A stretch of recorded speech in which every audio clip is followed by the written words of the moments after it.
global global health, y el compromiso con el and cambio commitment climático. to addressing climate change. En este contexto, In this quiero destacar context, especialmente un I compromiso wish histórico to de mi highlight país my country's con el historic sistema commitment to multilateral de the mantenimiento de multilateral la paz. peacekeeping system.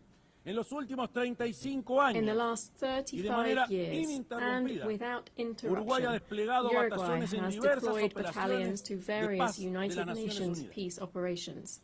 A tal punto hemos asumido esta tarea, we've taken on this role que to nos hemos such an convertido en el extent that principal we've país de become the América leading Latina country in y el Latin segundo America per and the cápita a second nivel per capita mundial worldwide en contribuir in a este contributing tipo de to misiones. this type of missions. Pero además, lo hemos hecho con una Moreover, we have done particularidad, this with porque particular nuestros distinction contingentes because our se han troops especializado en la have been función más specialized in the emblemática que most llevan adelante emblematic estas role of operaciones de these paz, peace operations, la protección that is, de the protection of civiles en civilians conflictos in armados. armed conflicts. Bien saben las naciones que integran The esta nations asamblea represented que in mi this pequeño assembly país are está well muy lejos de aware that my small caracterizarse por su country is poderío very militar far from o standing su out for its predominio military económico. might or its economic dominance. Y es allí, paradojalmente, And it is there, paradoxically, that nuestra our fortaleza. strength lies. Porque somos incapaces Because we are de incapable estorbar a nadie. of standing in anyone's way. Por el contrario, On the contrary, nuestra fortaleza radica en our capacidades strength intangibles, lies in pero que este intangible mundo mucho capacities necesita. that this world Porque somos greatly un país muy needs. confiable Because we en la are a promoción del country diálogo that can be y de la relied paz. upon to promote dialogue En and primer peace. lugar, porque estos principios nos definen Firstly, como because those república y se principles define expresan us en el as a del republic respeto a la separación and de are poderes, evident in our respect y for el the Estado de separation of Derecho, powers and the rule of la law, fortaleza del the sistema strengthening of democrático our y el democratic respeto y system, promoción and de our los derechos respect and humanos promotion of y la human equidad rights and social, social entre otros. equity, among other things. Y en segundo lugar, Secondly, porque esa ha sido nuestra conducta because histórica this is how en we have los foros historically conducted internacionales. ourselves on the international Ya en stage. 1907, As early as in por ejemplo, 1907, for mi país instance, llevó una postura my firme a country la took Conferencia a de la firm Haya sobre el stance at the arbitraje Hague como Conference mecanismo on esencial Arbitration, y obligatorio seeing it as para an resolver los essential and conflictos entre obligatory Estados. mechanism for resolving Unos conflicts años between después, states. Just a few years 1921, later, in 1921, Uruguay fue el primer estado Uruguay del was mundo en the aceptar la first jurisdicción state de in la the Corte world to Permanente de accept the Justicia jurisdiction of the Internacional, Permanent Court of predecesora International Justice, de la the Corte predecessor Internacional of the de International Court of Justice. En función de estos On the basis y of otros these antecedentes históricos, and other historical me precedents, permito afirmar que I Uruguay está hereby en reaffirm condiciones that inmejorables Uruguay de is in ofrecerse an al mundo excellent position como to un be able to anfitrión offer de itself to the world negociaciones, as a host for como promotor de negotiations, redes de as a diálogo y promoter of mediación networks que of dialogue conduzcan and a la mediation, construcción de la leading to the paz construction y of peace prevención and the de prevention of conflictos. conflicts. Créanme que Believe estamos me, preparados we are para este reto cada vez más prepared for urgente, this para ever este reto more cada vez más urgent necesario. and necessary challenge. Entre otras razones, Among other reasons, porque aprendimos, because we have como learned, dijo el presidente de mi as país, my country's José Mujica, former president José que la Pepe tolerancia Mujica said, es el that fundamento tolerance para is poder the vivir en foundation paz. for peaceful Muchas gracias. coexistence. Thank you.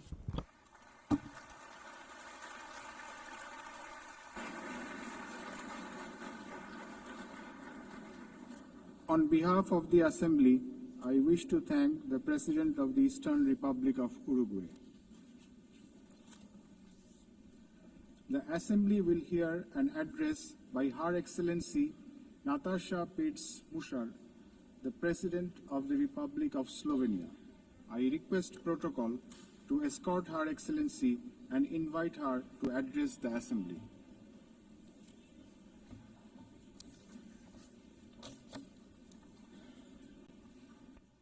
Madam President, please accept my warmest congratulations on your election at this historic 80th anniversary of the United Nations. Your election underscores the vital importance of including women in the decision-making process. Ladies and gentlemen, Excellencies, in 1945, the end of the Second World War was greeted with celebrations, and hopes were placed in a new era of peace and cooperation, embodied by the creation of the United Nations. However, those hopes were soon overshadowed by the onset of the Cold War. When it ended in 1991, we once again dared to believe that this would pave the way to the vision of lasting peace, security and cooperation as enshrined in the UN Charter. Sadly, that vision has not materialized. In fact, the situation has worsened, and here is why. Firstly, the Security Council, envisioned as the very pillar of collective security, is failing to meet the expectations of the world, if it ever has. The Permanent Five were supposed to be role models for the rest of the world working for peace. Some work in their own interests instead. Secondly, the promise of the Sustainable Development Goals is faltering. Progress is lagging, and with cuts in development assistance, millions of the world's poorest are pushed further away from the access to even the most basic services. Thirdly, international law appears to stand at the precipice of irrelevance. The independence of elected international judges, the integrity of human rights institutions, personal security of human rights defenders, and the authority of this organization are under siege. Fourthly, the Genocide Convention risks becoming a relic of the past. Some states have put the International Criminal Court to its greatest challenge ever. Its prosecutors, whose only duty is the pursuit of justice, and its judges, whose responsibility is to uphold the law, our international law, now face sanctions and intimidation. As if the states that sanction them would prefer to shield the alleged perpetrators of atrocities rather than confront the truth and help deliver justice. Fifthly, the landmark opinion of the International Court of Justice affirming that international law obliges states to prevent harming the climate already feels obsolete. And finally, states are withdrawing from the Paris Climate Agreement, from the Ottawa Treaty, and from the UN agencies, or simply cutting their finances.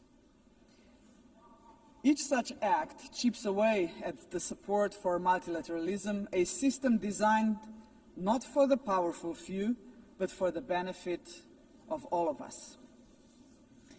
Madam President, how are we to explain these trends to our electorates, to our people, and above all, to our children?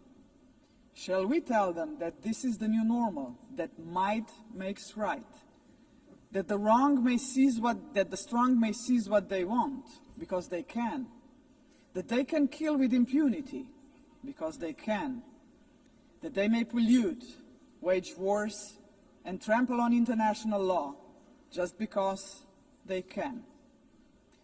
Are we prepared to look our children in the eyes and say, this is the world you will inherit and there is nothing we can do about it? With the adoption of the Pact for the Future last year, we have charted a path toward a stronger, more forward-looking United Nations. But we must now create the conditions to fulfill our commitments.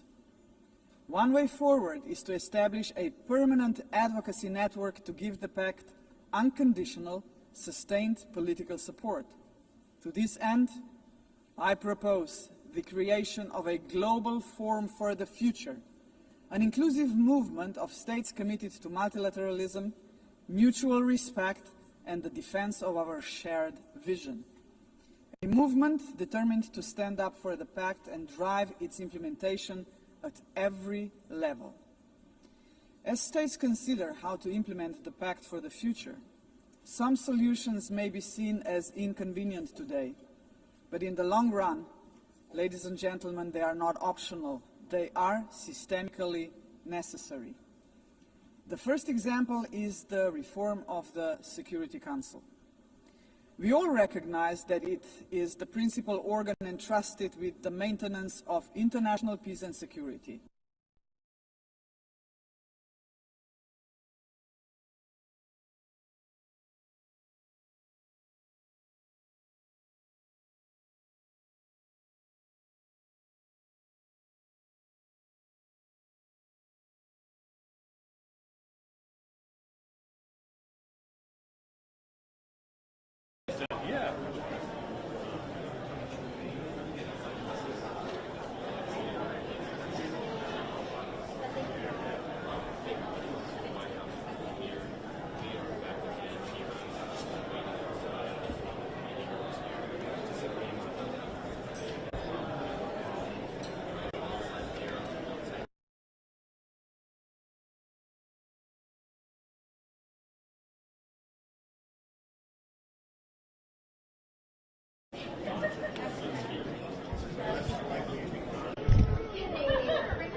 bags over here. Just want pictures I can send them.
Tried to kill Trump at his golf course last summer. Just stabbed himself in the court. I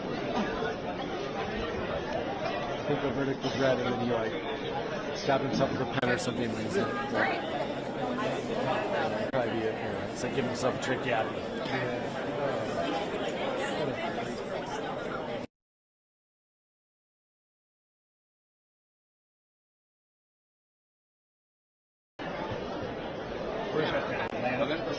It's in Florida. Let me check. I don't know where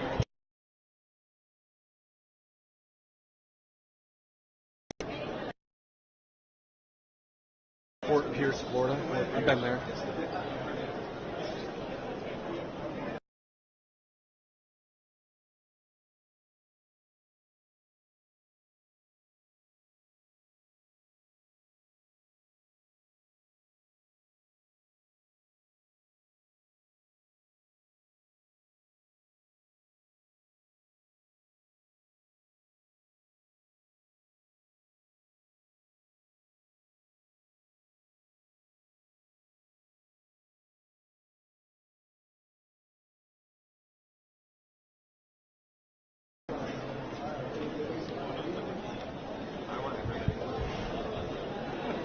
That's why you need the entourage.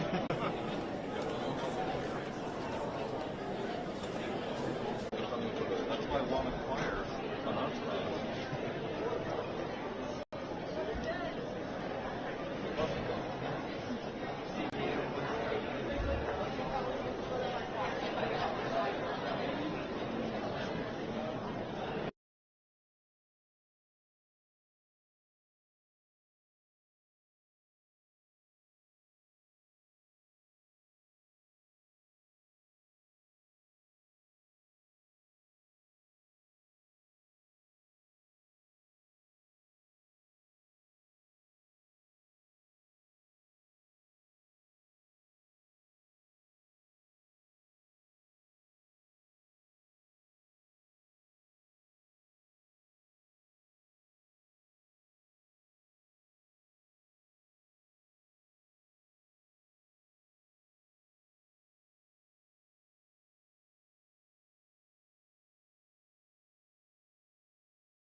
Ryan, the guy that tried to because there was an outburst right after the jury read the verdict. Some sort of outburst where like three top people were dragging out of the courtroom. ABC reporting he tried to stab himself off his verdict. Yeah.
Our reporter in the courtroom says that he was led back in after some time and that he didn't have blood on him or anything. So I don't know if they stopped him when he was trying to do something like that.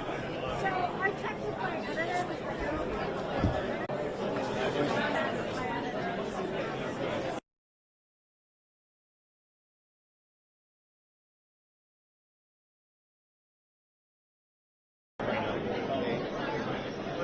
Oh, GMC, oh yeah, yes.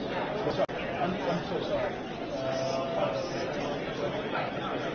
Okay, great. Thank you so much.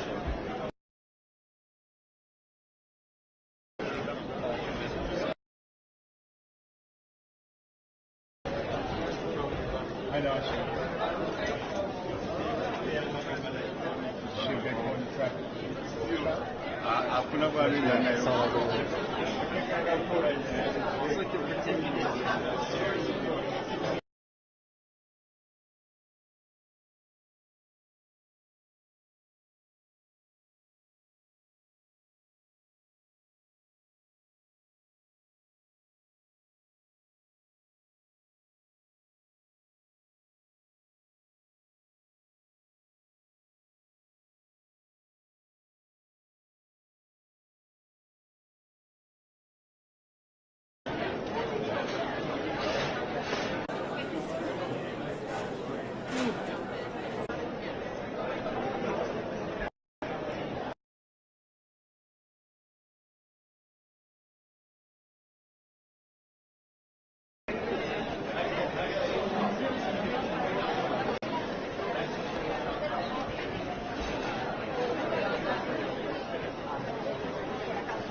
что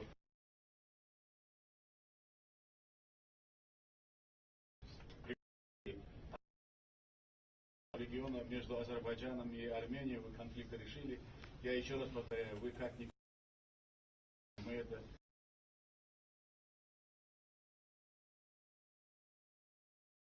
выполняется и будут выполняться.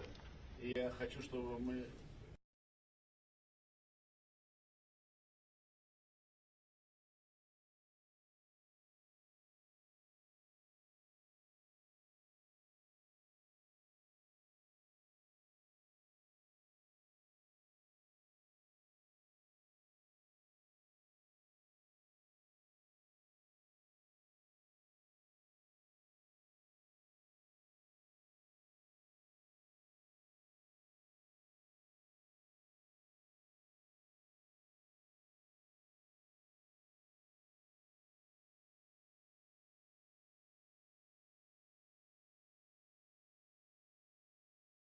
and then you act, of course. You promised that we will have a meeting today, and we're now having it, so thank you for that. Besides, you were able to stop 7 conflicts all over the world, and we know that. One of them is very close in our region, and it's Azerbaijan and Armenian war, so thank you for that as well. And you are a great inspiration for us, and everything that we were able to agree upon is being implemented already. Thank you very much for this dialogue, and we will be continuously working together on the program that we were able to sign up for. Well, thank you very much. And you know, the president is speaking in about 5 minutes. He's supposed to be up there, and I want to watch him. But the president is speaking in approximately 5 minutes, so maybe we'll take a little quick question if you'd like, and we'll do one nice and fast. But it's been a real honor to be with you, and then I want you to rush out and make a great speech. Mr. President, Ryan Ruth, the man who tried to assassinate you, Yes. has been convicted and found guilty. What is your response? Well, I'm very appreciative of the justice that was given and the way it was handled by Pam Bondi and Todd Blanche and everybody that it's been, and their team of people. It was really well handled, and it's very important. You can't let things like that happen. Nothing to do with me, but a president or even a person, you can't allow that to happen. And so justice was served, and we'll see what happens. But I very much appreciate the judge and jury and everybody on that. It was so professionally handled, and it's a great honor. Great honor. Mr. President, you're meeting with Muslim and Arab leaders this afternoon to discuss a post-war plan for Gaza. Can you tell us a little bit about that? It's going to be a big meeting. It's a very important meeting. But right now I have an important meeting too, because he purchased billions of dollars worth of our equipment, and we do make the best.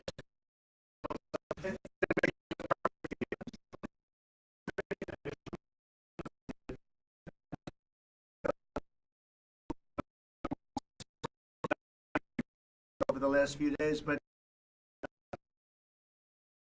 the relationship, he and I have met before, and the relationship is really great. He's a highly respected man and leader.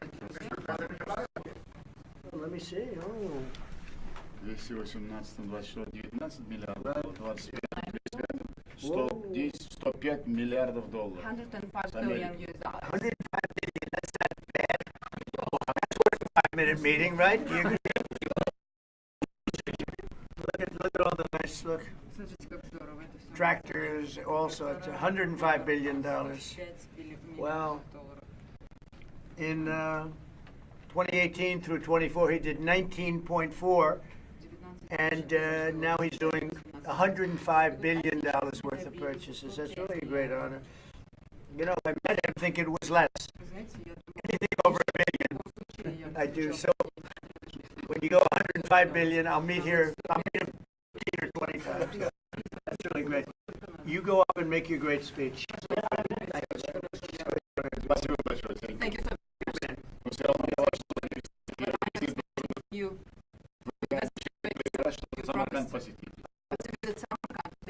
Well, I'm going to think about doing it. Run a great people, very smart country, and they've done really well, and I appreciate your purchase from America. Thank you. We'll be there for you.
We're going to definitely have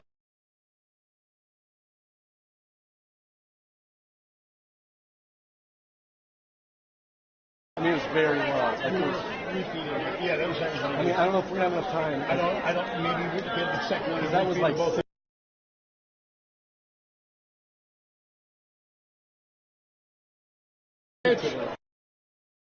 I got the rubber band for that.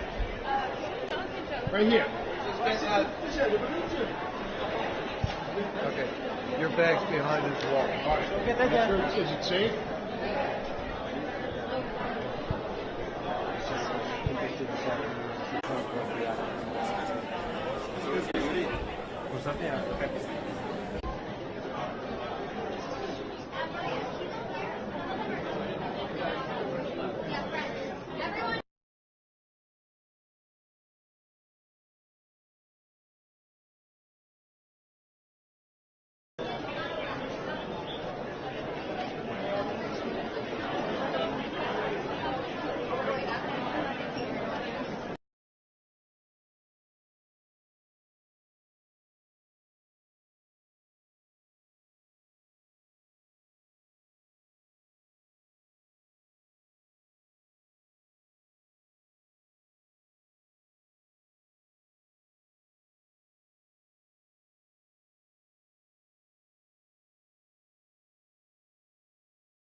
Well, thank you very much. It's a great honor to be with the president of Uzbekistan.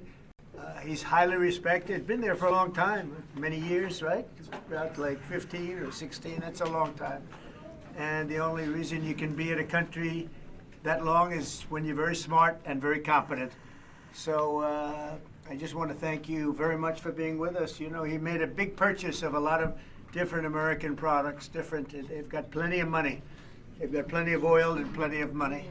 Oil usually goes along with the money, but they've done very well as a country, and he has been a really great leader. And it's an honor to be with you again. Thank you very much. Thank you.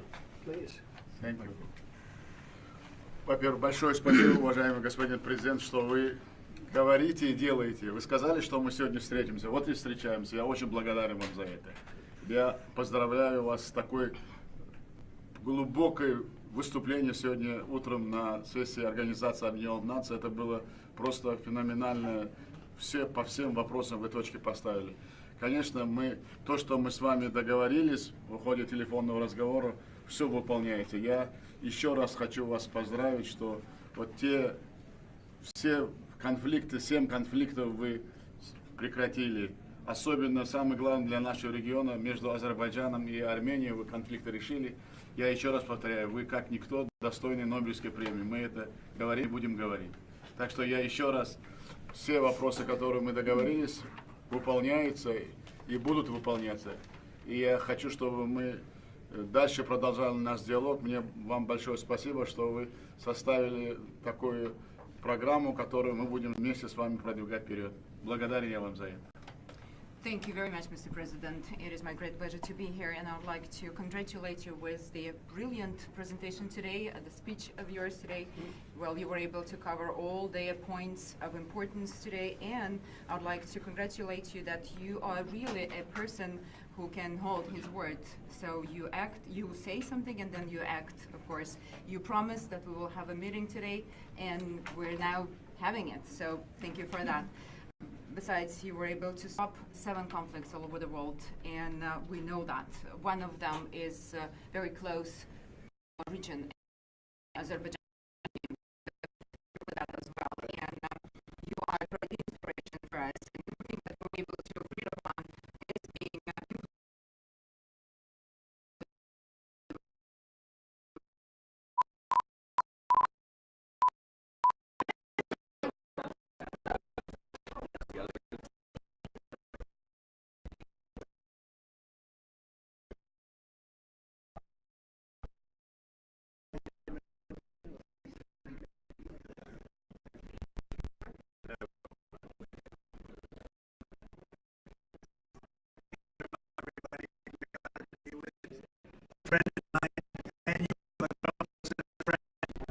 He's doing a really good job. He's getting started.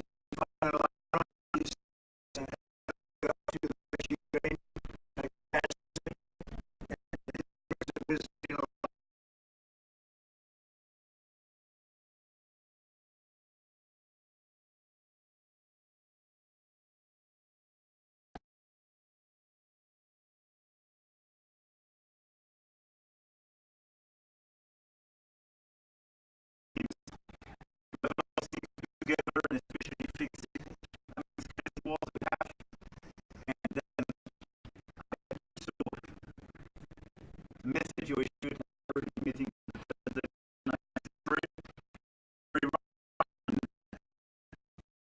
back from the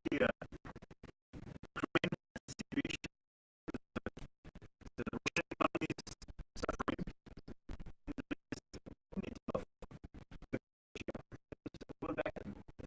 I think so. Very enthusiastic always. It's a terrible war.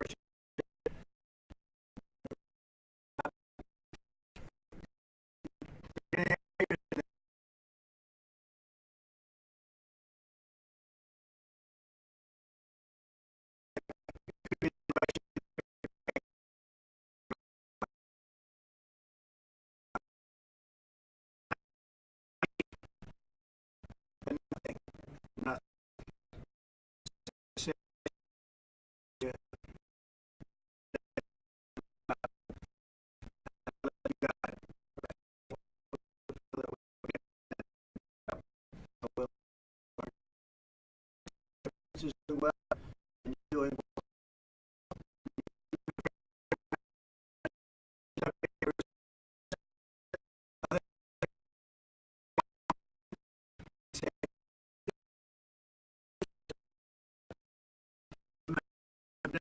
we've already good.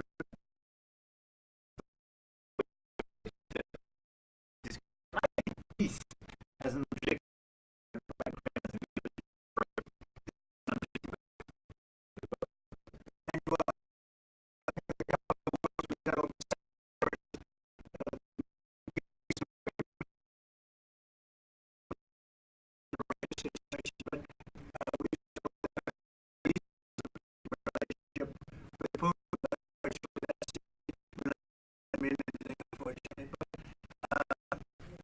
When I needed some advice and when I needed help in the country that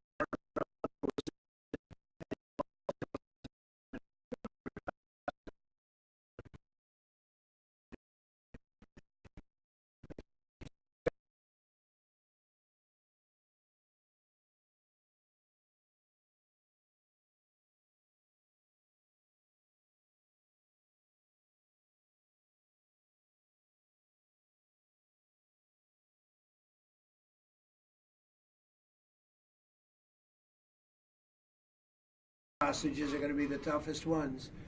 But you can't honor them by doing anything like you suggest. All you can do is say, we want our hostages back, and we want the war to end. We're going to want it to end. But you always have to remember, people forget October 7th was one of the most savage days in the history of the world. There's never been anything like that. We're talking about babies being sliced in half. You're talking about young children having their heads chopped off. You can't forget that. Would you reason that Palestine and just perhaps to make it clear on that, I think it's why yesterday 11 countries did recognize Palestine. Not as, I mean, it was not a decision taken like that, neither by UK nor by Canada nor by France. It's just a big change. President Trump is totally right. Nobody forgets the 7th of October. I went there a few days after, taking families in my hands, and we experienced all together these horrific attacks. And by the way, we lost a lot of French people in these terrorist attacks. But after almost 2 years of war, what is the result? Once again, they killed the top leaders of Hamas. It works. This is a great achievement. But at the same time, you have as many Hamas fighters as you had the first day. So it doesn't work to dismantle the Hamas. This is not the right way to proceed. So we need a full-fledged process, and we worked very hard on the day after, and I totally share this sequencing. The release of all hostages, the ceasefire, resume of humanitarian aid, the day after in Gaza to stabilize the land, and we need a political perspective, and this is why we took this decision on recognition. Well, I have to say that I'm on the side of Israel. I've been on the side of Israel really my whole life. And we are going to get a solution. And it's going to be a solution, hopefully, that's good for everybody. But it's time to stop. We're going to have that very important meeting. I think the meeting we have coming up in the next hour is going to be one of the most important meetings that we'll have here. And we've had some important meetings. We've had some great meetings. And I understand where you are and where other people are, too. And we just have to get this solved. We have to get the hostages back. We want to get the war over. That's very important. We're going to end the war, get the hostages back, and we want them all back. We don't want to have one and then we'll give another two in about 3 months from now. We've been doing that for a long time. And in all fairness, we've gotten a lot of hostages back. But you have 20 hostages and you have probably 38 bodies, dead bodies. And the people that I see, and I speak to Israeli families. I was speaking to American families before, but we got them back. But I speak to Israeli families, and they want the son who died. They want their dead son back as much as though he were alive. And it's an amazing thing to see, and it's a horrible thing, actually, to witness, but I've seen it a lot. So they have 20 hostages. They have 38 dead bodies, and we have to have them back, and we have to have them back immediately. Thank you very much, everybody. Thank you, guys. Thank you, guys. Thank you so much. Thank you, guys. Thank you, guys.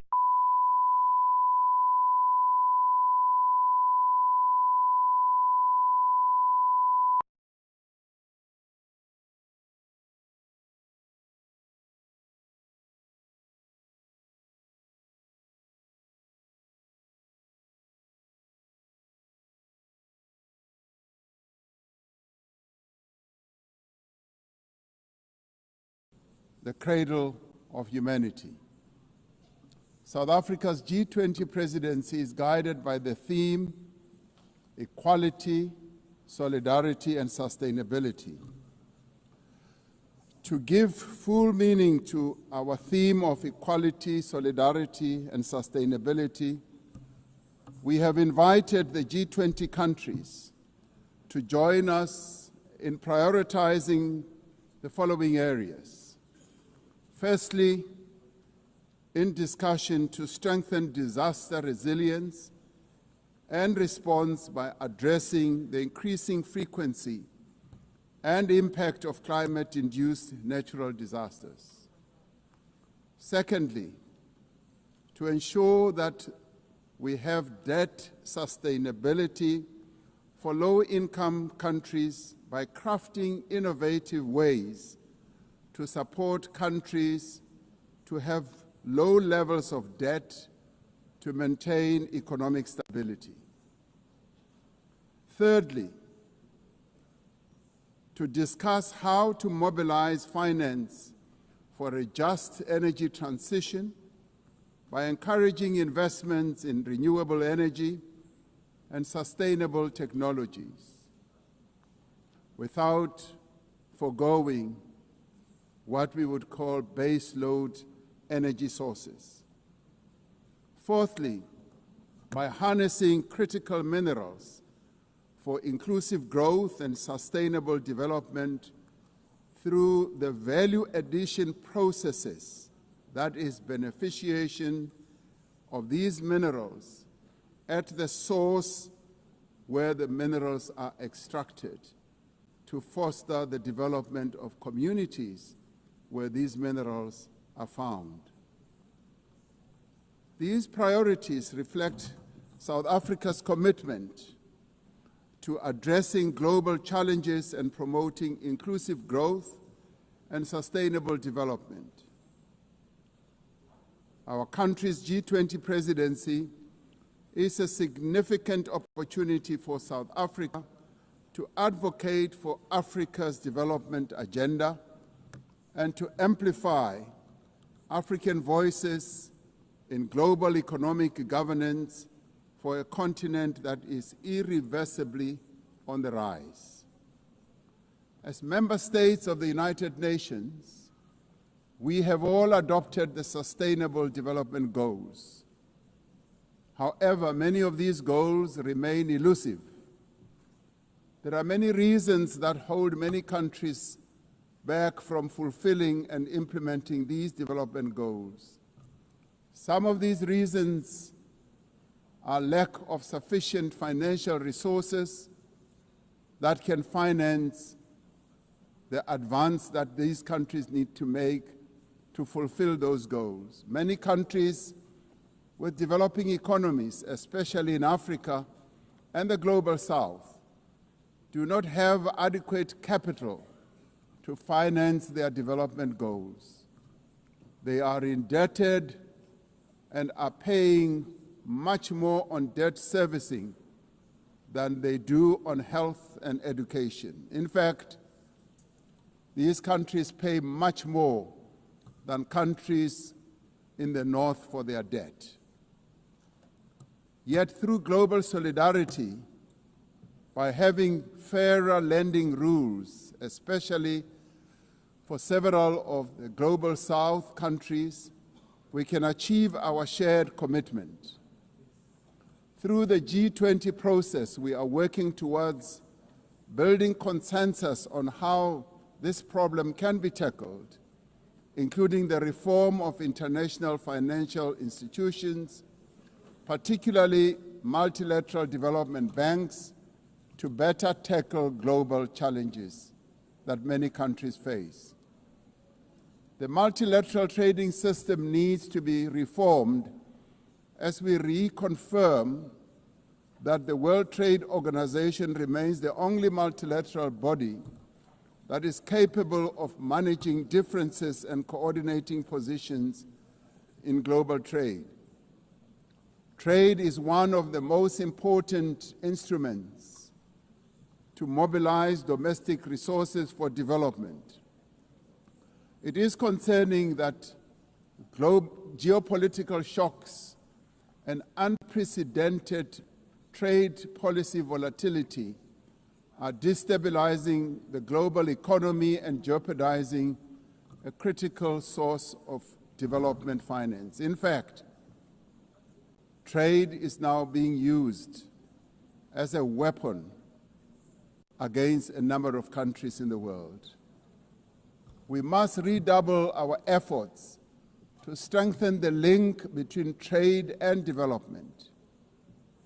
Unilateral trade practices and economic cohesion have a detrimental impact on many nations. This includes the economic embargo against Cuba, which has caused untold damage to the country's economy over the years, This unfair embargo must be lifted, and we want it lifted sooner rather than later.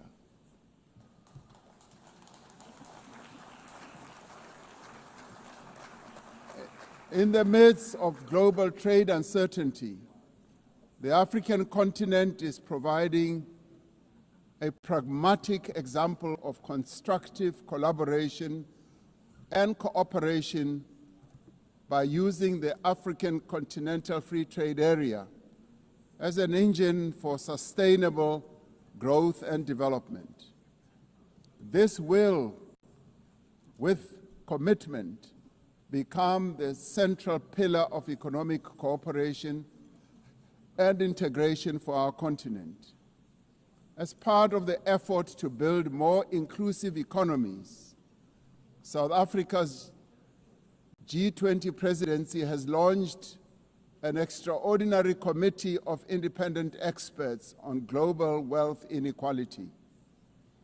This committee, chaired by Professor Joseph Stiglitz, a Nobel laureate, will deliver the first ever report on global inequality to G20 leaders when they meet in November in Johannesburg in South Africa. Climate change is an existential threat. We are failing future generations by our inability to reduce global warming. Climate change is reversing economic growth and development gains in many countries, especially in the global south.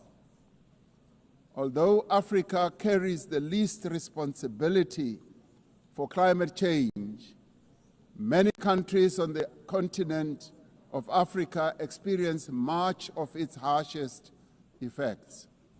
Extreme weather events like floods and droughts are driving food insecurity, displacing populations, causing damage to infrastructure, and leading to the unnecessary loss of livelihoods. Member states must honor their undertakings and commitments in line with the guiding principle of common but differentiated responsibilities and respective capabilities.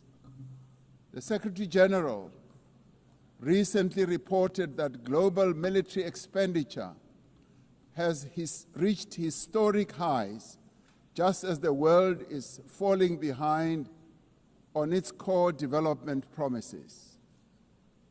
We are building weapons when we should be building social infrastructure that advance the lives of our people.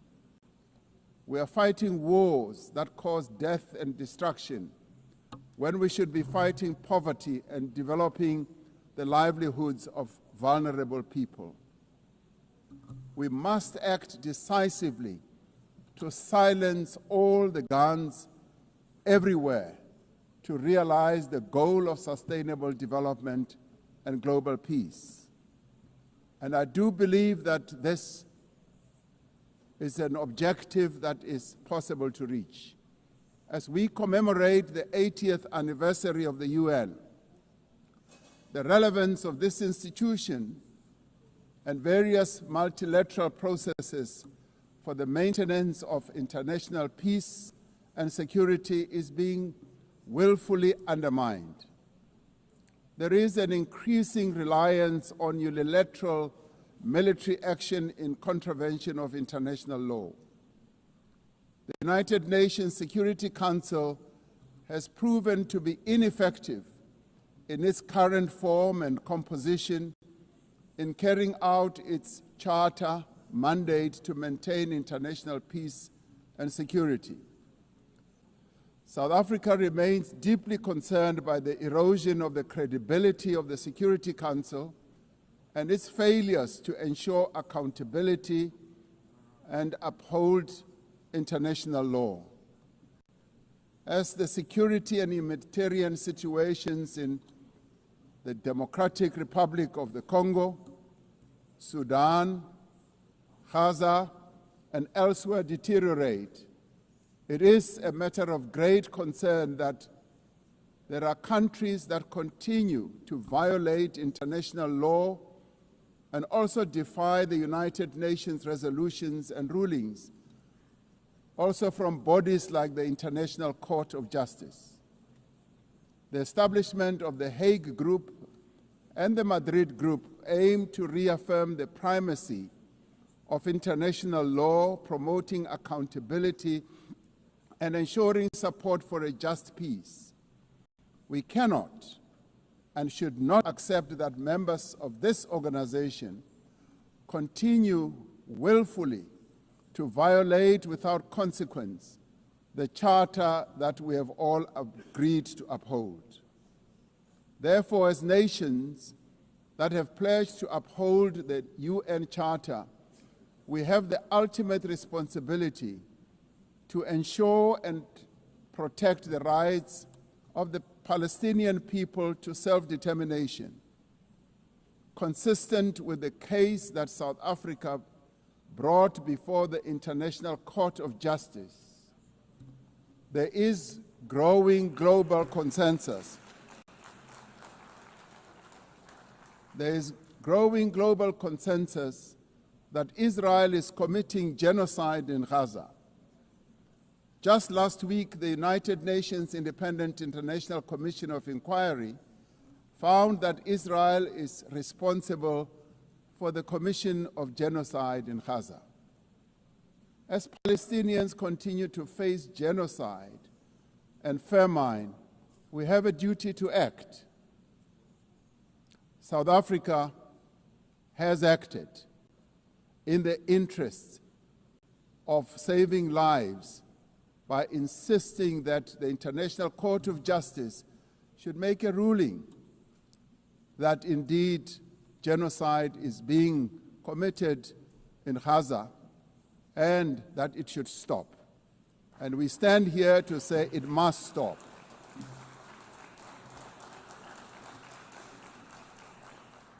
We welcome the historic high-level meeting held yesterday on the two-state solution yesterday in this very chamber.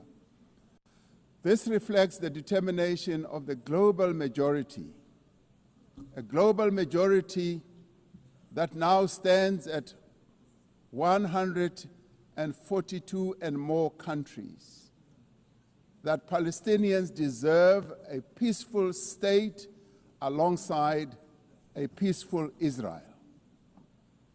Many nations in the world are calling for that, and that is the voice that we believe that Israel should heed, and those powerful nations that can make a two-state solution viable and possible and implementable should act in that regard. The long overdue announcement by increasing number of countries to recognize the state of Palestine is testament to this determination. We have a responsibility as the member states of the United Nations to reaffirm the right also of self-determination of the people of Western Sahara.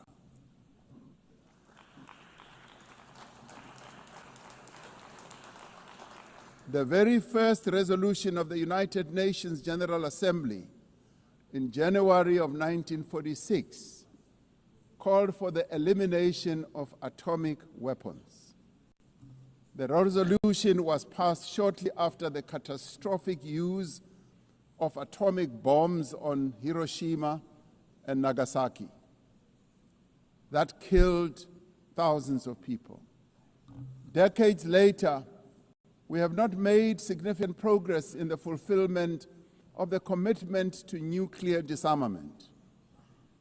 In 2026, next year, South Africa will be presiding over the first review conference of the Treaty on the Prohibition of Nuclear Weapons. This treaty reaffirms that there is no greater assurance of non-proliferation than the complete prohibition of nuclear weapons. I was glad to hear that a number of leaders stood here to speak against nuclear weapons and the use thereof. This year we celebrate the 30th anniversary of the Beijing Declaration and Platform for Action as a roadmap for the achievement of gender equality, the empowerment of the women and girls of the world. South Africa reaffirms its unwavering commitment to the empowerment of women and their full, equal, and meaningful participation in all spheres of life. Yes, we would support also the election of a female Secretary General of the United Nations. The Beijing conference milestone reminds us of our shared responsibility to advance human rights, dignity, and justice for all. We are all equal, men and women, and there is no reason that we continue to hold the women of the world backwards. The right to development must be central to the policies and operational activities of the United Nations and its specialized agencies, programs, as well as funds. It must be at the core of the policies and strategies of the international financial and multilateral trading systems. As we celebrate 80 years of the United Nations, we must seize the opportunity to build a better United Nations for the next 80 years. What is needed now is a stronger and more capable United Nations. A United Nations that is based on the renewed commitment to its founding principles. We must invigorate the negotiations on the Security Council reform at the intergovernmental negotiations in the General Assembly, including by initiating text-based negotiations. The Security Council must be accountable. It must also be representative. It must be democratic and effective in executing its mandate.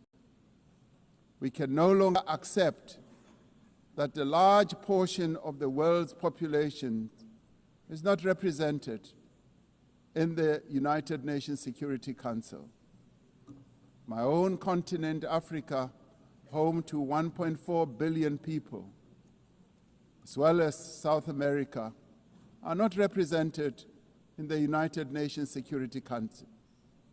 This is unjust, this is unacceptable, and it must end. We want representation in the Security Council.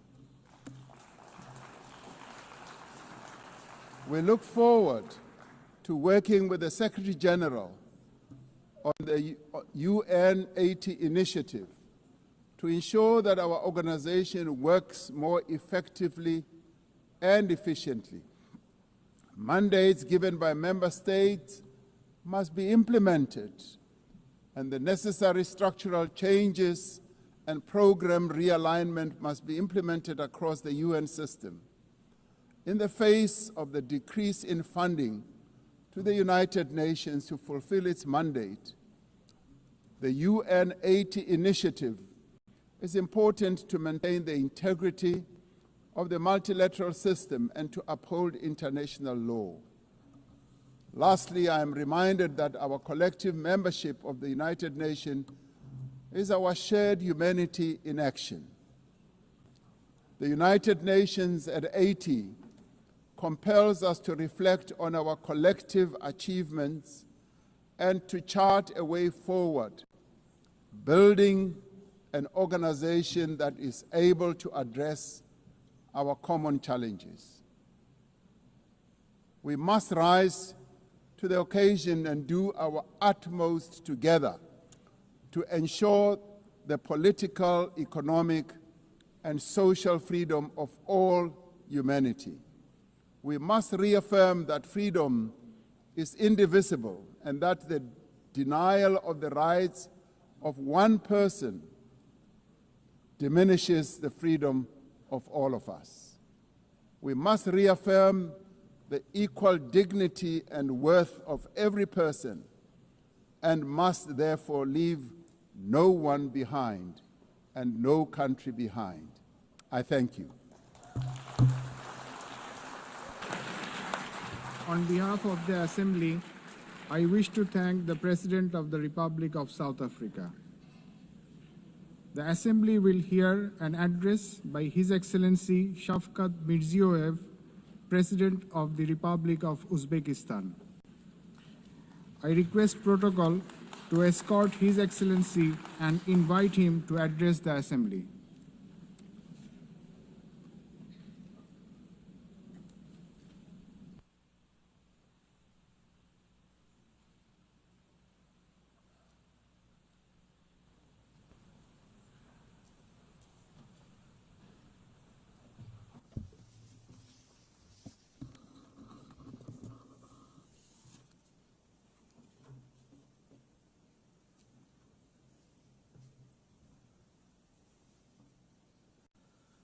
Hurmatli rais xonimlari, Distinguished Madam bosh President, kotib janoblari, Distinguished Secretary General, delegatsiya rahbarlari, xonimlar va heads janoblar. of delegations, ladies and gentlemen.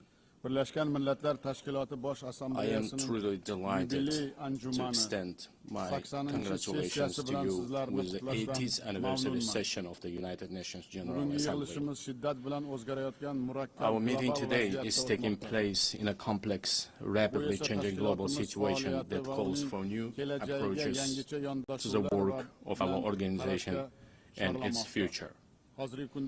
Today, across the world, the role and place of international institutions are weakening. Confrontations, conflicts, and wars are intensifying. Technological and social inequality is increasing. An economic and humanitarian crisis are deepening. All of this is creating an entirely new and unsettling geopolitical reality.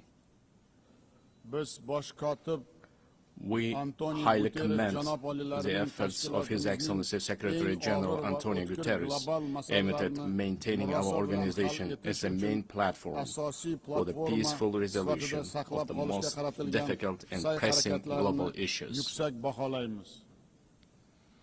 In this regard, we fully support the UNAT initiative and reaffirm our strong commitment to the pact for the future. We support the transformation of the United Nations Security Council and the expansion of its membership in order to effectively address current threats and challenges and protect the interests of the developing countries. Distinguished participants of the session, we are pursuing a policy to build a democratic, law government, social, and secular new Uzbekistan in full alignment with the Sustainable Development Goals. To this end, we are consistently continuing our irreversible reforms. Our top priority goal is to fundamentally transform the lives of each and every family and citizen in our country to enhance human dignity and well-being. In recent years, we have managed to reduce the poverty rate in Uzbekistan from 35% to 6.6%. We have achieved this result primarily through the transformation of the education and science sector, establishment of innovative industries and high-tech manufacturing enterprises,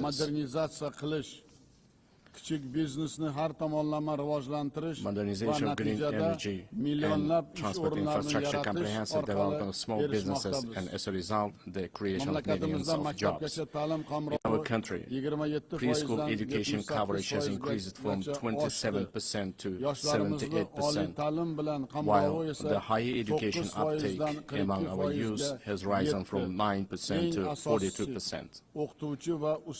Most importantly, we consider enhancing the prestige of the teaching profession as a key issue. In order to create a single international platform for the exchange of teachers' experience and knowledge, we propose to hold a World Summit on Professional Education in Uzbekistan. We are also creating an advanced healthcare system in our country. We invite all our foreign partners to participate in a high-level event dedicated to the fight against childhood cancer and other serious diseases, which will be held tomorrow at our initiative at the United Nations headquarters. Another important area is gender policy. We aim to further strengthen the role of women in social, political, and business life of our country. We advocate for holding the Asian Women's Forum on a regular basis in our region, turning it into a permanent platform. I would like to emphasize once again, we remain committed to our obligations in achieving the Sustainable Development Goals. By the year 2030, we intend to join the ranks of upper middle income countries. To this end, we will consistently continue our open and pragmatic policy. Ladies and gentlemen, 8 years ago, from this esteemed podium, we declared our firm determination to transform Central Asia into a region of peace, good neighborliness, and partnership. Today, we can confidently declare that we have achieved this strategic goal. The era of closed borders, unresolved disputes, and conflict is in the past. In recent years, the volume of mutual trade, investments, and transportation of goods in our region has increased fivefold. We are implementing joint investment funds, cross-border trade, and industrial cooperation zones, and major infrastructure projects. We also recognize as a common achievement that the consultative meeting of the heads of the state of Central Asia have become an effective mechanism for deepening regional integration. I can confidently affirm that as of now, we are at the beginning stage of the forming a new Central Asia. Our region, thanks to its unity, stability, and distinct identity, is steadily securing a stronger position in the system of international relations as an independent actor. In order to achieve our goals, we intend to give top priority to expanding mutually beneficial ties with all our foreign partners.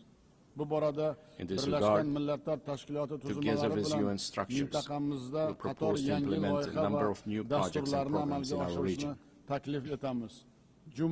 In particular, we propose holding an international forum under the auspices of ECOSOC and UNCTAD, dedicated to the economic development of the Central Asian states, establishing a regional hub for green technologies in industry jointly with UNIDO, adopting a program on the rational use of water resources, the creation of green spaces, and the achievement of demographic resilience in our region.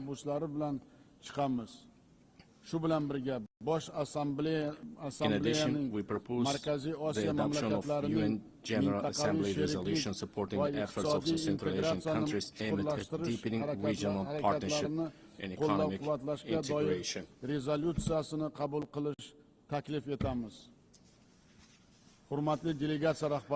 Distinguished heads of delegations, speaking about global and regional security and sustainable development, it is impossible to overlook the issue of Afghanistan.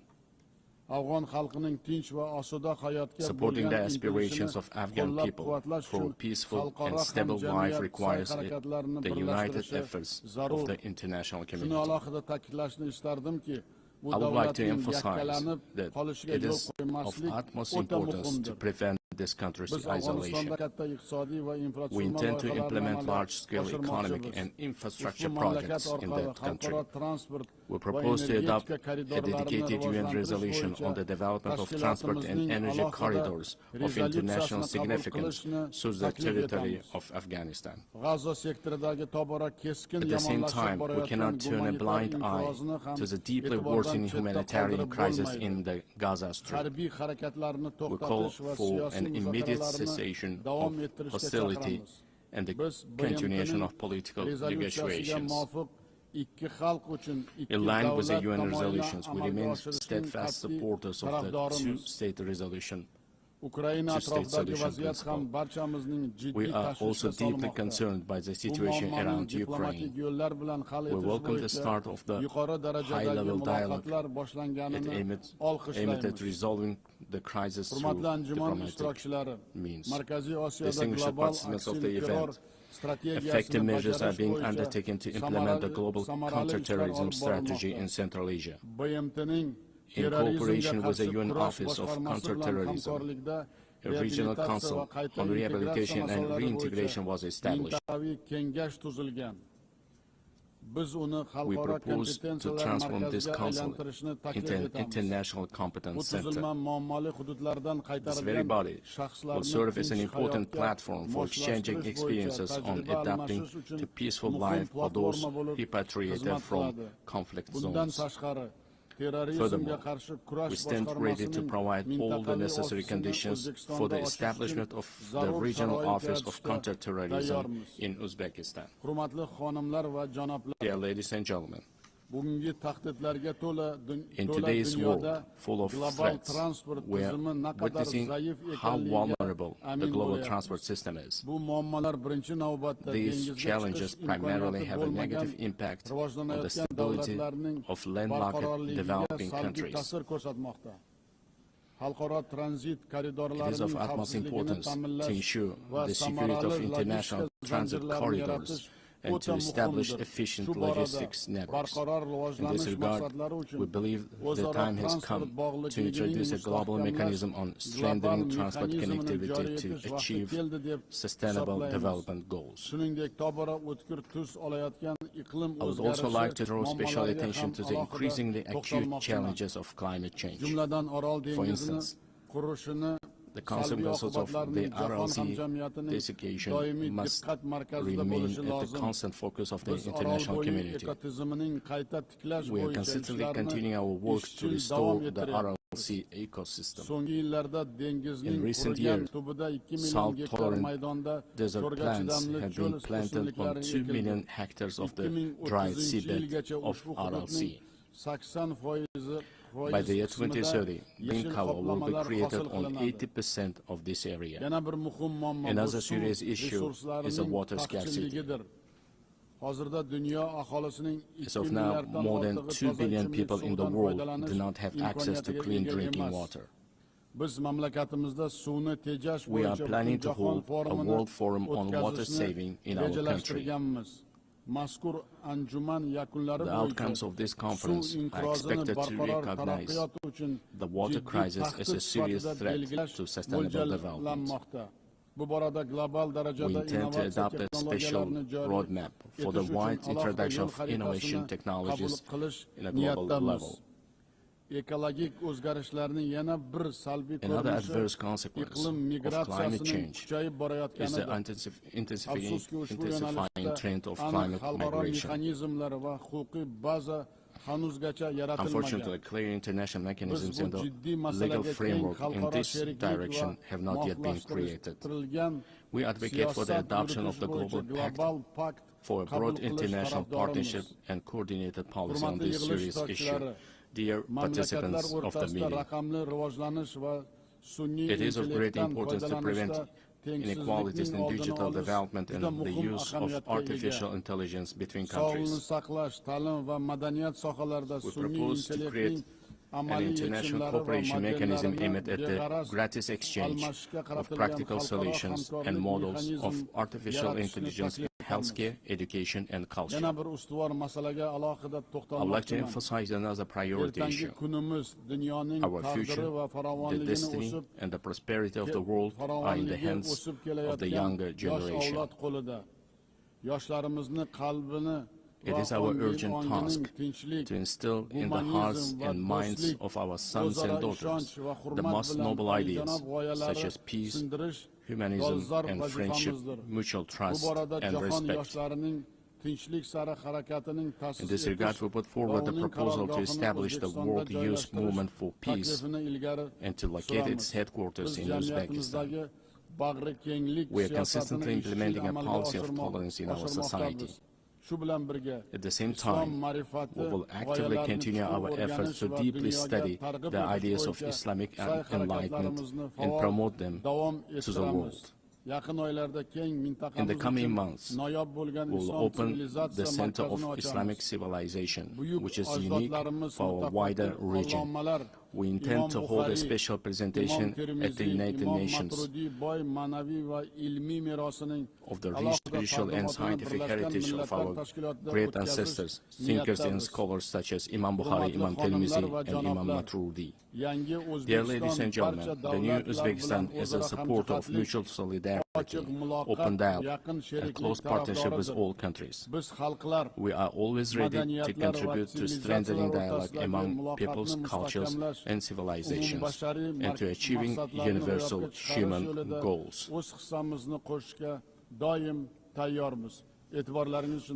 I thank you very much for your attention. On behalf of the Assembly, I wish to thank the President of the Republic of Uzbekistan. We have heard the last speaker in the general debate for this meeting. The next plenary meeting to continue with the general debate will be held immediately following the adjournment of this meeting. The meeting is adjourned.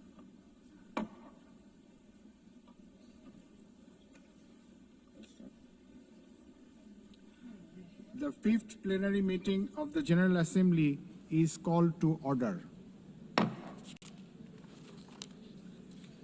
The Assembly will hear an address by His Excellency Hurel Suk Ukna, President of Mongolia. I request protocol to escort His Excellency and invite him to address the Assembly.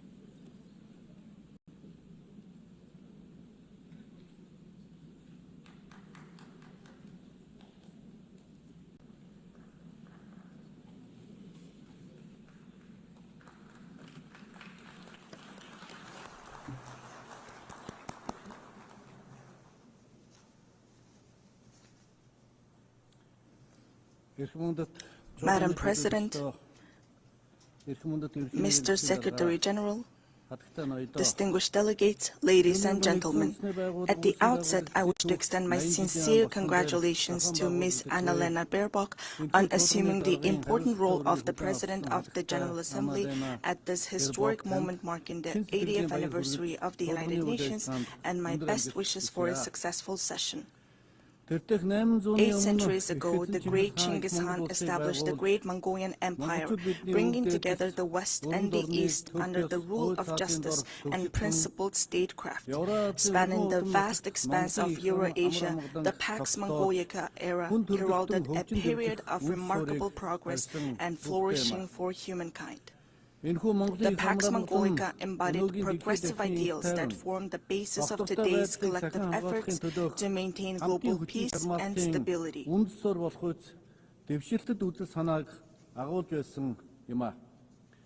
Then, 8 decades ago, when the dust and ashes of the World War had not cleared yet and humanity had not healed yet from fear and anxiety, the United Nations, a great family of nations, rose to prominence as a guarantor of world peace and security and a sanctuary of hope and trust. Since its establishment, the United Nations has illuminated humanity's path, serving as a steadfast beacon of hope and trust for nations to maintain peaceful coexistence and share a prosperous future. In today's volatile and challenging international environment, we welcome Better Together, 80 years and more for peace, development, and human rights as the theme for the 80th session of the General Assembly and the General Debate.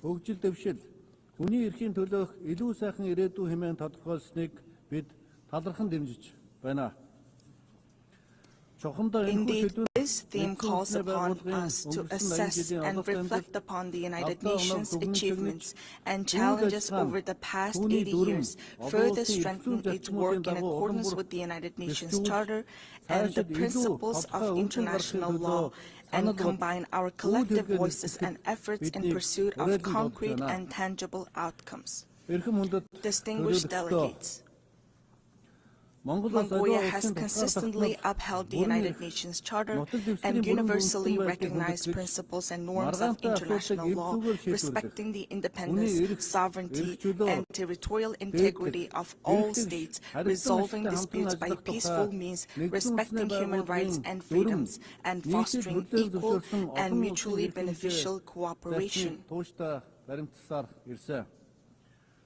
Since becoming a full-fledged member of the United Nations in 1961, Mongolia has steadfastly supported the organization's efforts to strengthen international peace and security.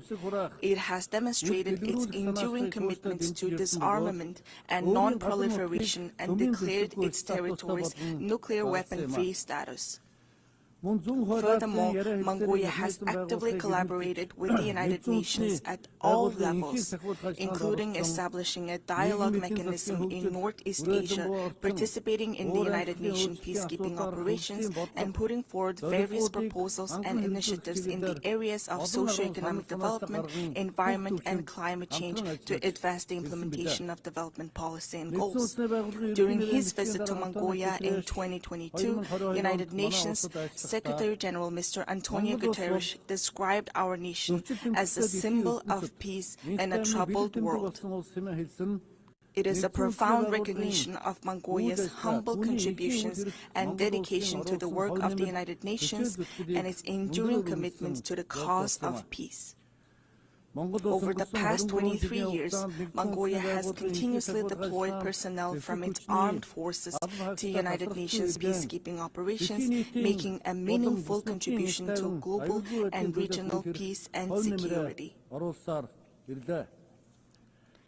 During this period, Mongolia has deployed more than 23,000 peacekeepers to 16 United Nations peacekeeping missions and consistently ranked among the top 20 troop and police contributing countries out of more than 120 member states.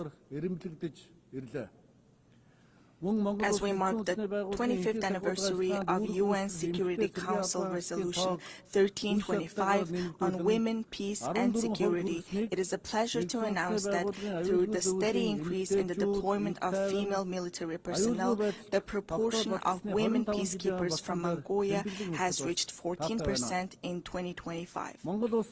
Mongolia will continue to extend its unwavering support to the United Nations in its efforts to maintain international peace and security, and it remains committed to contributing to peacekeeping operations. Distinguished delegates, at this critical juncture, with only 5 years remaining until the 2030 agenda deadline, global progress toward achieving the Sustainable Development Goals stands at a mere 17%. According to the Sustainable Development Report 2025, Mongolia's implementation of the SDGs has reached 66.7%, ranking it 14th in the United Nations Multilateralism Index. This is a testament to our decades-long efforts and a worthy achievement. I want to acknowledge the tremendous efforts of the international community and all member states in advancing the implementation of the Sustainable Development Goals. We welcome the outcomes of the 4th International Conference on Financing for Development held recently in Seville, Spain, where a broad consensus was reached on the crucial role of financing in achieving the Sustainable Development Goals. We also appreciate that the conference agreed to increase the engagement of developing countries and take comprehensive actions aimed at reforming the current international financial architecture. Within the framework of implementing the Seville commitment adopted at the conference, it is essential to direct international development cooperation towards supporting the most vulnerable groups and addressing their challenges.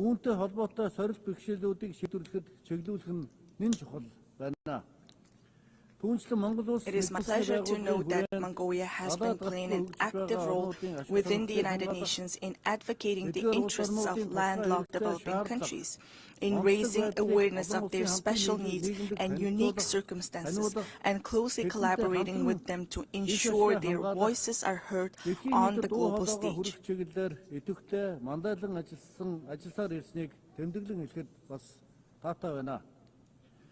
The Third United Nations Conference on Landlocked Developing Countries convened in August in Turkmenistan and adopted the Avaza Program of Action for 2024 and 2034. Landlocked developing countries have long faced trade and economic development challenges due to their geographic location. Member states have committed to implementing the program to advance the development of landlocked developing countries over the next decade and bring positive improvements to the livelihoods of more than 600 million people living in these countries. To ensure the effective implementation of the Avaza Program of Action, it is crucial for landlocked developing countries to align their national development plans with the program while mobilizing all available resources to strengthen regional integration and cooperation. Furthermore, we call upon the international community, financial institutions, and development partners to provide concrete support and cooperation with landlocked developing countries. Distinguished delegates, Mother Earth is our one and only home. However, as a result of humanity's careless behavior towards the environment, Mother Earth, with her very existence under threat, is sending a distress call like a patient in critical condition. If we do not take resolute action to preserve our Mother Earth now, she will inevitably find her own way to survive, with or without us. Since ancient times, we Mongols have believed that all beneath the sky is alive. We have revered mountains, rivers, plants, and animals, understanding that the harmony of the earth and the living world is inseparably intertwined with humanity's inner life and conscious actions.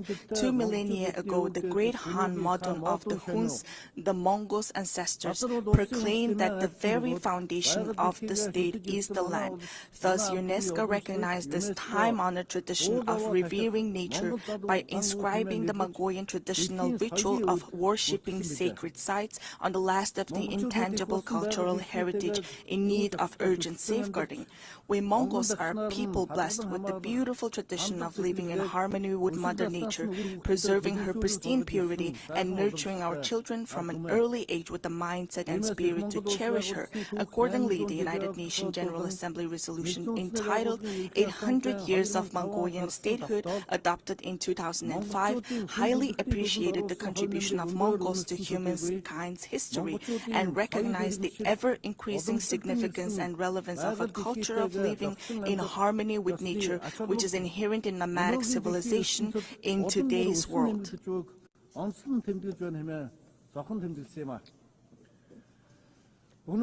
Today, we are committed to sharing our cultural heritage and traditional knowledge, rooted in a profound respect for living in harmony with nature, with the international community, as a valuable contribution to building resilience and enhancing adaptation to climate change. In 2026, Mongolia will host the 17th session of the Conference of the Parties to the United Nations Convention to Combat Desertification and observe the International Year of Rangelands and Pastoralists. In this spirit, our country, in partnership with the United Nations, spearheads the international 10-year Rangeland Flagship Initiative. We warmly invite you to join us in supporting and collaborating on this important endeavor. Mongolian people say, the source of life is water, and the source of water is tree. Access to safe drinking water is declining worldwide, with 3.6 billion people currently affected by water scarcity. Therefore, it is imperative for countries to implement integrated management of land and water resources in a coordinated manner and to place special emphasis on preventing water scarcity.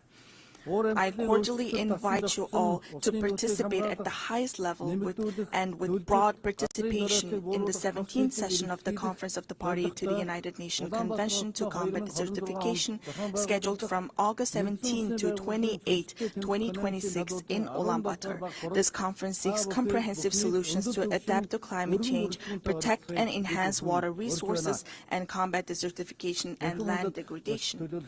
Distinguished delegates, from the moment of birth, we Mongols have grown up on horseback, carrying our glory across the world on noble steeds and contributing to the writing of humanity's proud and enduring history. We Mongols are a nation steeped in a unique cultural heritage.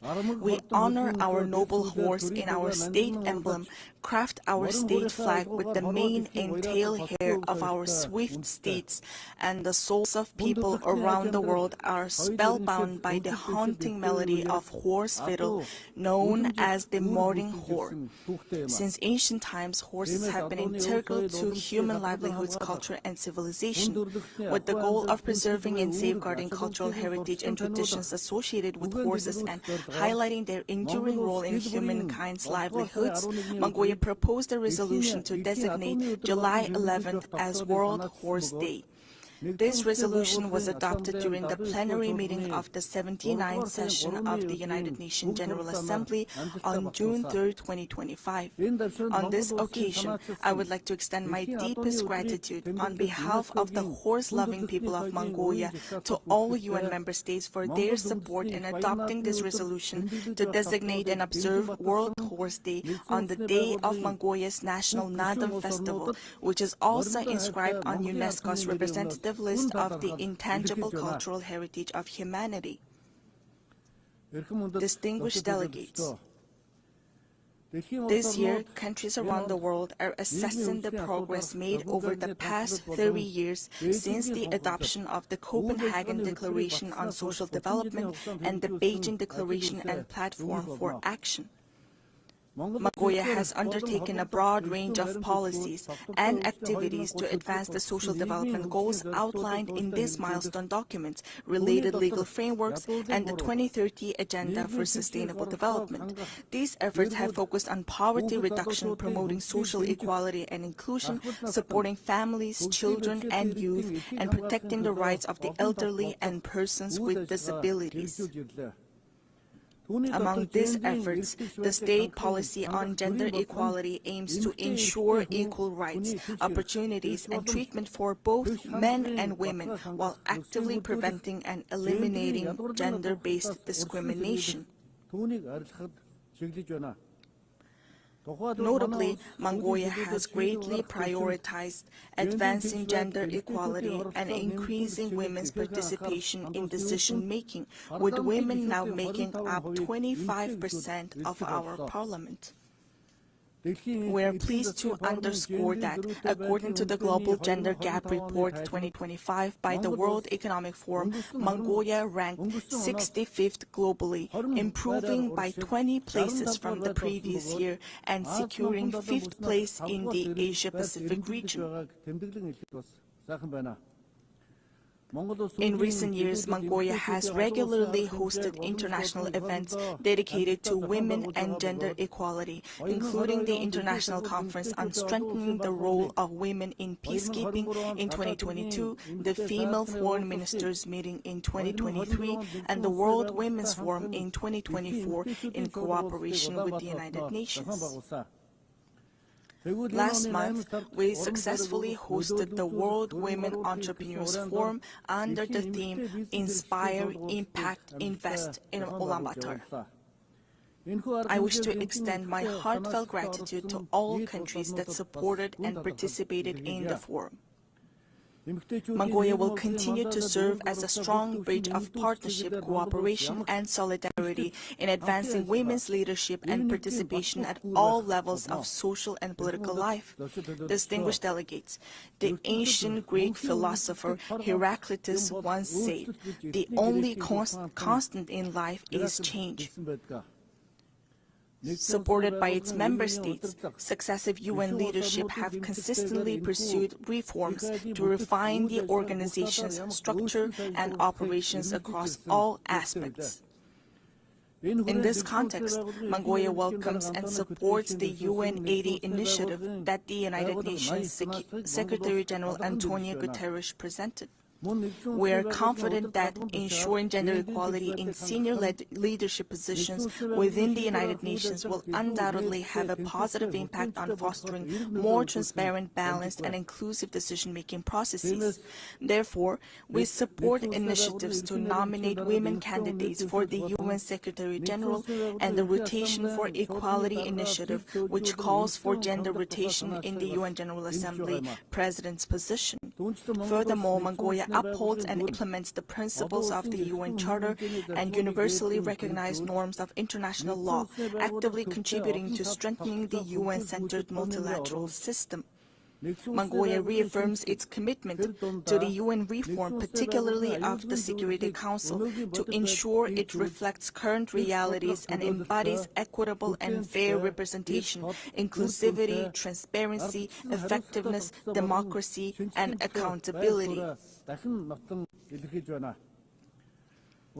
In an era defined by escalating conflicts, rising walls of distrust, and deepening divisions, it is more vital than ever to foster international relations grounded not merely in multipolarity, but on multi-pillar principles that honor each nation's history, culture, civilization, national interests, and unique development paths.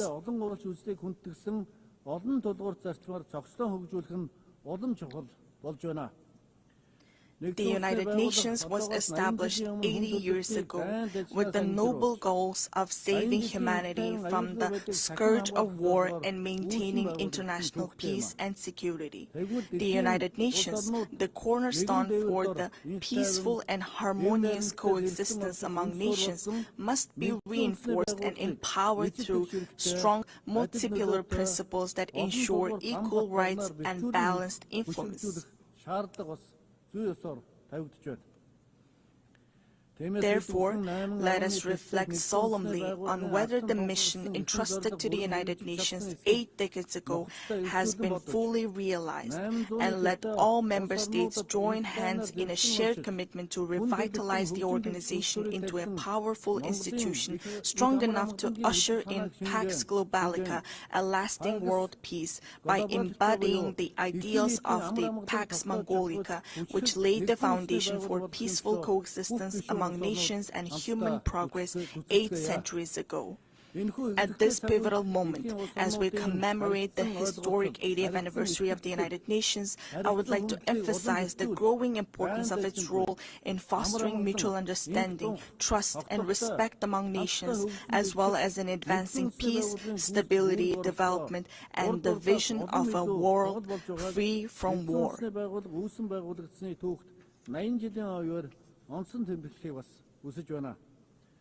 Mongolia has consistently pursued a peace-loving and multi-pillar foreign policy, made tangible contributions to international peace and sustainable development, and remains committed to fulfilling this responsibility with honor. I extend my heartfelt congratulations to you all on the momentous occasion of the 80th anniversary of the United Nations. May the eternal blue sky bless us with peace throughout the world. Thank you for your attention.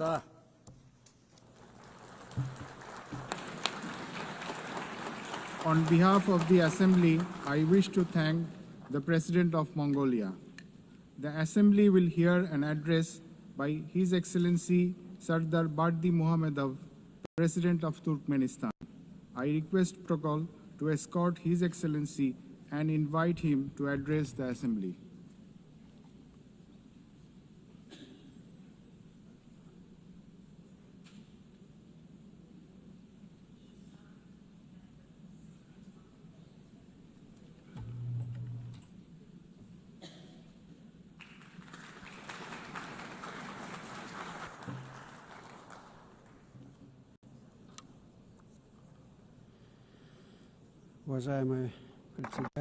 Distinguished Mr. President, distinguished heads and members of delegations, ladies and gentlemen, first of all, allow me to congratulate you on the opening of the 80th session of the United Nations General Assembly and to wish you a productive session.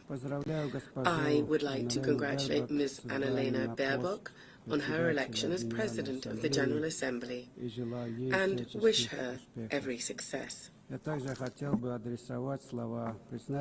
would also like to express my sincere appreciation to Ambassador Philemon Yang for his skillful and effective leadership of the General Assembly during the previous session.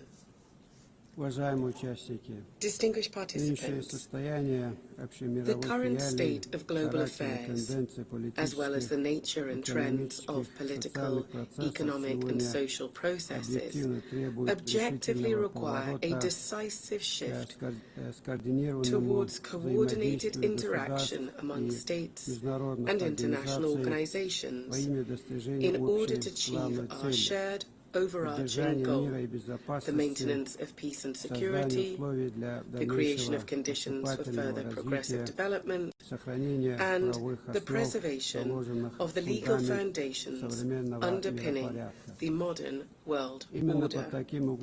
It is precisely from this standpoint that Turkmenistan views the main objectives of the 80th session of the General Assembly, placing great hopes in its role in shaping a robust, balanced and secure global architecture. A key area of Turkmenistan's cooperation with the United Nations is ensuring international peace and security. Recognizing its responsibility as a permanently neutral state, Turkmenistan stands ready to take further practical steps to foster an atmosphere of cooperation,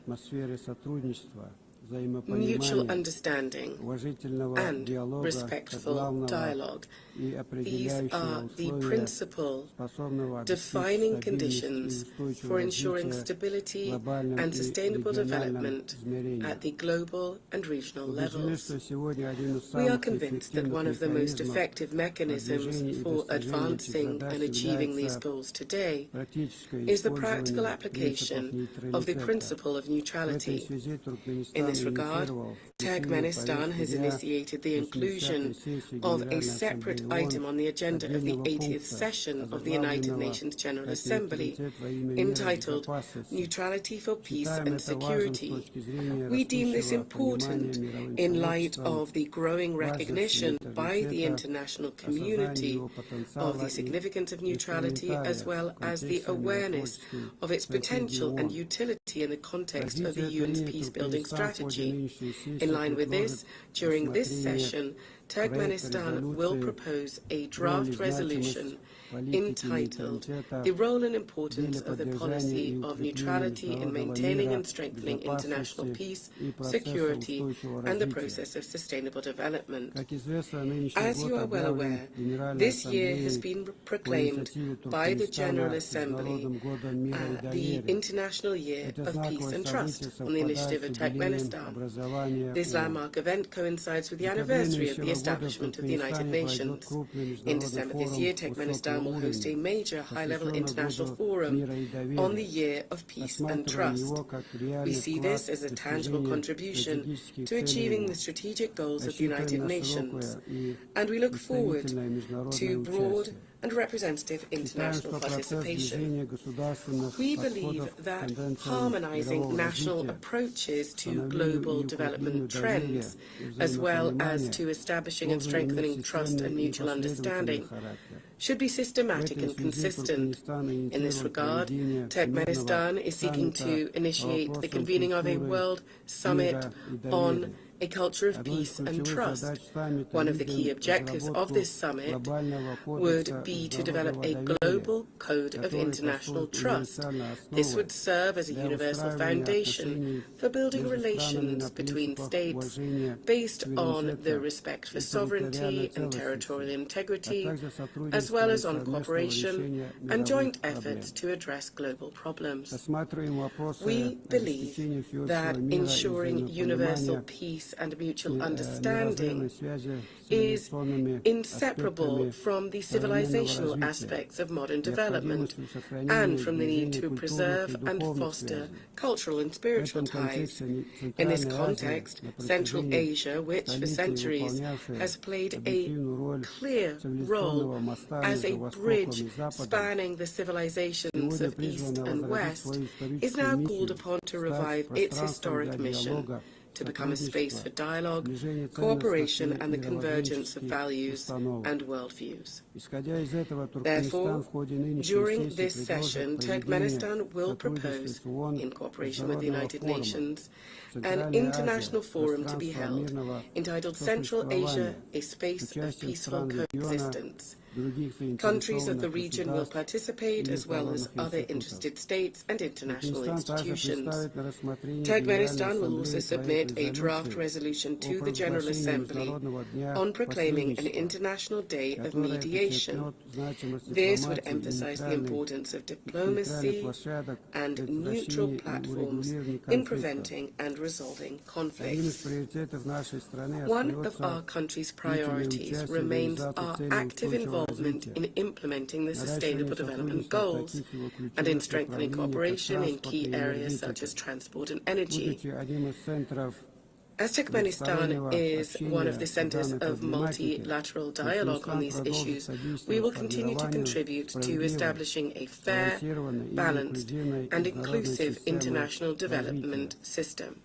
During this session, Turkmenistan will initiate the proclamation of a United Nations Decade for Sustainable Transport for the period 2026-2035 and will submit the relevant draft resolution.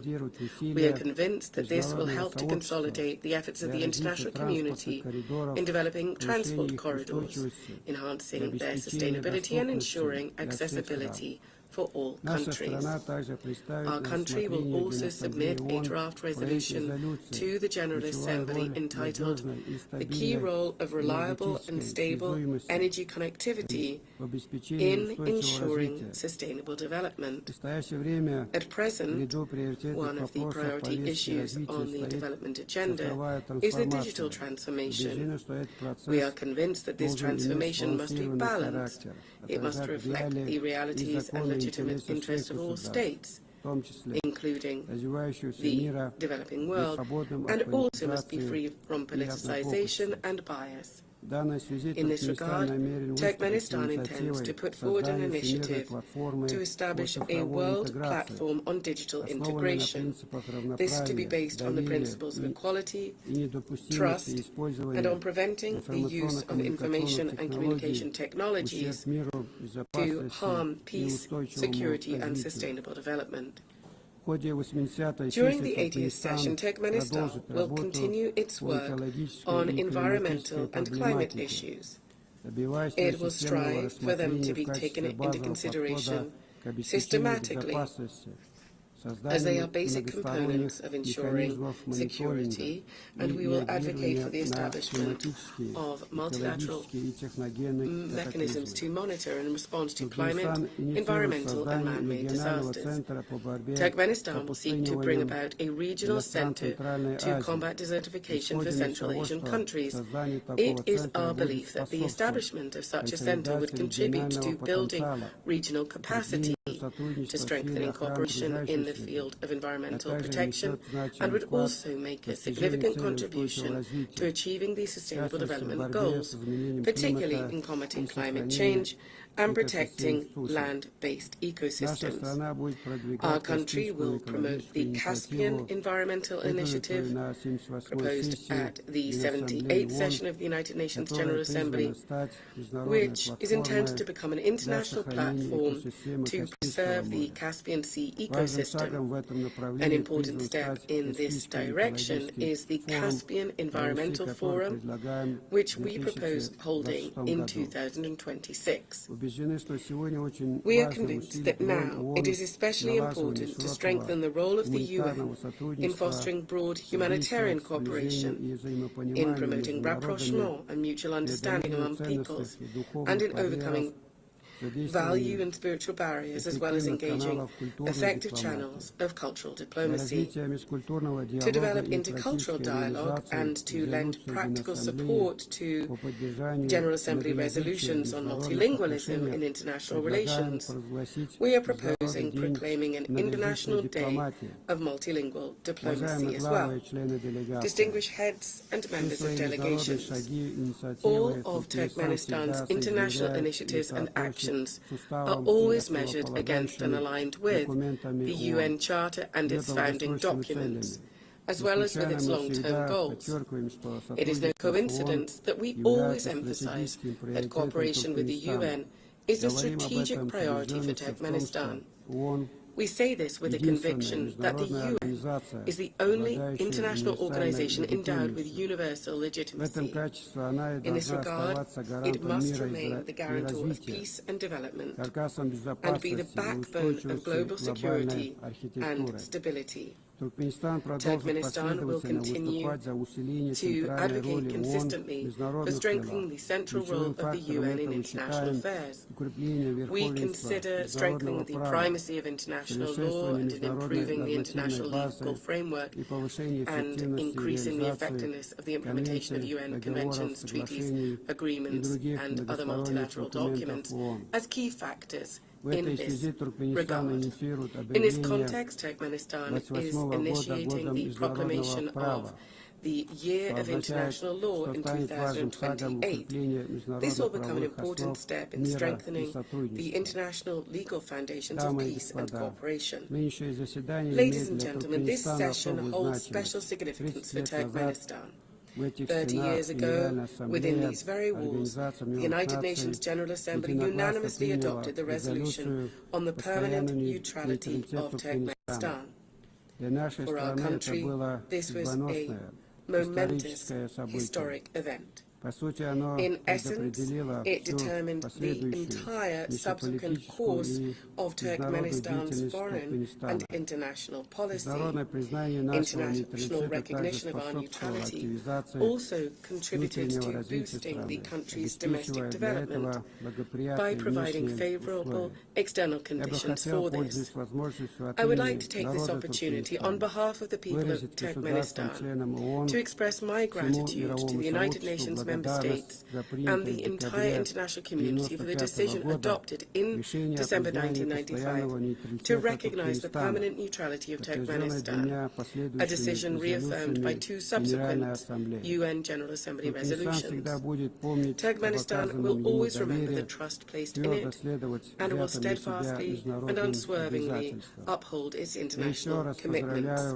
Once again, I would like to congratulate all delegations on the opening of the 80th anniversary session of the United Nations General Assembly and wish you every success in strengthening our cooperation and mutual understanding. Thank you very much indeed.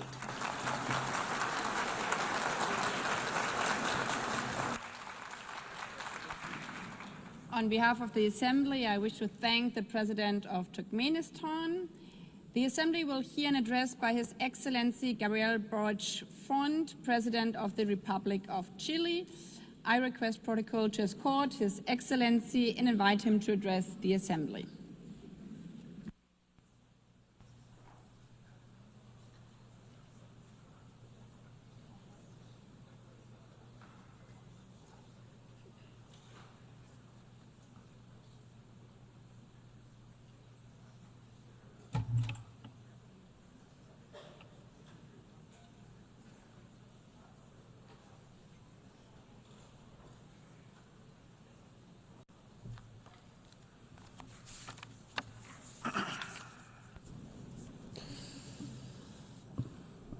Estimada Presidenta, integrantes